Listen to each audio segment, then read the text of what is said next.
আসসালামু আলাইকুম। Adenoid surgery best way কোনটি?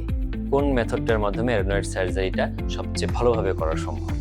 অ্যাডেনয়েড সার্জারি এতদিন আমরা যেটা করতাম ব্লাইন্ড মেথড বলা হয়, কিউরেট মেথড, এবং এখানে ভিতরে আমরা কতটুকু অ্যাডেনয়েড টিস্যু নিয়ে আসলাম বা রেসিডুয়াল কিছু আছে কিনা সেটা আসলে দেখার খুব বেশি সুযোগ নেই। তবে এখন আমরা খুব অত্যাধুনিক পদ্ধতিতে অ্যাডেনয়েড সার্জারি করছি, সেটা হচ্ছে এন্ডোস্কোপিক অ্যাডেনয়েডেক্টমি।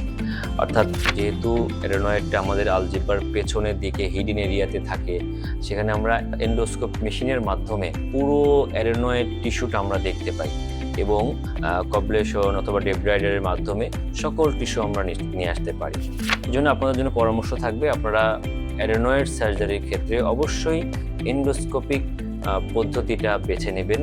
এতে অ্যাডেনয়েড টিস্যু রিমুভালটা কমপ্লিট হয় এবং পরবর্তীতে রিকারেন্স হওয়ার চান্স অনেক কমে যায় এবং ব্লিডিং ম্যানেজমেন্ট বা রক্তপাত হওয়ার সম্ভাবনাটাও অনেক কম থাকে।